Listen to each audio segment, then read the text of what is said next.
Bwana, katika habari za kimichezo ambazo tutakuangazia kwa siku hii ya leo ni kuhusiana na kile ambacho kimeweza kujiri katika viwanja vya mpira, na leo tutakuangazia na kukuwekea bayana magoli yote ya Simba Sports Club ambayo yameweza kupatikana katika dimba la Benjamin William Mkapa, ambapo mnyama Simba ameenda kuibuka na goli 2-0, kitu ambacho hakikutegemewa na watu wengi wa tazamaji wa bodi au kandanda ya mguu. Bwana,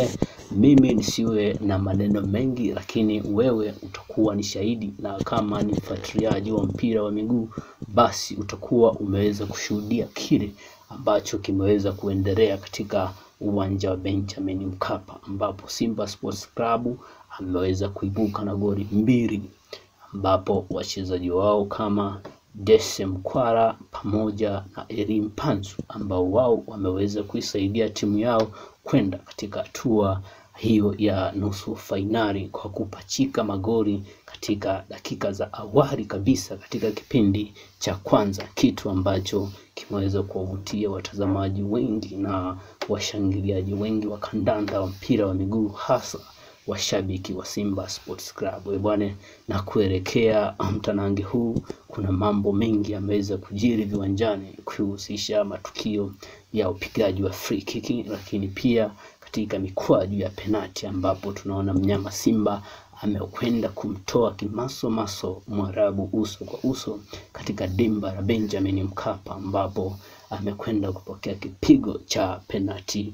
4-2. Bwana, hii inakuwa ni nini? Hii maana yake ni ubora na accuracy ya wachezaji wa timu ya Simba Sports Club ambao imeweza kuwatoa jasho Waarabu kwa siku hii ya leo kwa kuwapatia mpio au mpera katika dakika ya kwanza mpaka dakika ya 90, na baadaye wao ikawatakiwa kwenda kwenye kulevel aggregate. Bwana, hilo lilikuwa ni jambo kubwa lilotokea kwa siku hii ya leo, lakini zaidi ni kuhusiana na kile ambacho amekwenda kukisema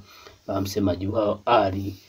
Ahmed Ally wa timu hiyo wa Simba Sports Club. Yeye alikuwa na mengi ya kusema kuhusiana na mchezo huu mara baada ya kumalizika tu. Ahmed Ally ameweza kusema haya kwamba bwana, yeye alijua na alipanga mbinu badala ya kwamba Waarabu wao waliweza kumpiga goli 2 pale kwake, akaja na mbinu mpya, ambapo leo ni kweli mbinu hiyo ameweza kumshawishi kocha na hatimaye timu imeweza kushinda. Bwana, ni mbinu gani ambayo aliweza kuitumia au ni mbinu gani ambayo amepelekea influence kwa kocha na hatimaye timu imeweza kushinda? Bwana, ifahamike kwamba kule Misri ya